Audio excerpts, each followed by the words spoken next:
I think the other option, so as I was saying there, is the issue is I don't have enough, it's not going to matter, right? Like that's one mindset. The other mindset is, and it's almost the opposite, it's the idea of like, but I want to make money quick. Yeah. Right? And I feel like it's like, oh no, but I want it now. And I think there's this mindset, especially what you keep saying about how the lifestyle has been portrayed, that we almost feel like people just change their lives overnight and that they all of a sudden have like a portfolio of rental properties, or they all of a sudden have the nice house or the nice car or whatever it may be. And all of a sudden we're wondering, well, how does it happen that quick for me? And then we get stuck in a get rich quick scheme, or we get stuck in like some quick win. It sounds like to me that one of the biggest trainings is in the discipline of being able to postpone pleasure. Yeah. Because what you're saying in any market is it's going to take time.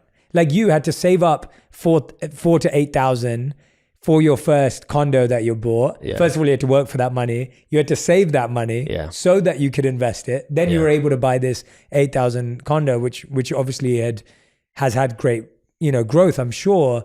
But there was a lot that took to get to that. Whereas I think right now people are like, oh, well, I'd rather spend $100 on this, right?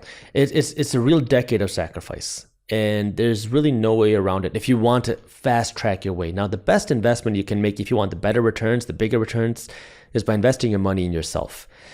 And the tough part is you got to be willing to go through that time and the effort, because you're right, it takes time. Unless you have that experience already there, you have the mentors, you have, parents, people who can guide you through it, maybe you can shorten it, but I didn't have that. So for me, it took me a solid decade to figure it out, to go from business idea to business idea to business idea, to go through failure over failure, to get scammed after scam. Those things are what teach you. And when you're going through it, it sucks. You don't realize that you're going through a lesson. You just feel like, dang, I just got screwed over. Yeah. You know what I mean? True. But it's you got to keep the goal, in mind. And it's understanding what is more important to you right now. Because you're right. The last thing that you want to do also is get into this idea of just pinching pennies, because at the end of the day, a penny saved is just a penny. And the thing that I can best do to illustrate that is, if you make $40,000 a year and you're like, okay, I'm going to put aside a quarter of my income. I'm going to put aside $10,000 to save and invest. And then you start putting your money to work and you're like, oh my God, I love this. I want to do more. I want to get better results. So now you're like, well, I'm going to try to put aside 30% of my income, 35% of my income. And you keep trying to squeeze this limited pie. But this is where now it's about building that growth mindset. And this is what wealthy people are able to do, where they say, okay, sure, I can try to squeeze more pennies out of the pie, but the other thing that I could do is I'm going to try to grow the pie. How do I go from $40,000 to $400,000?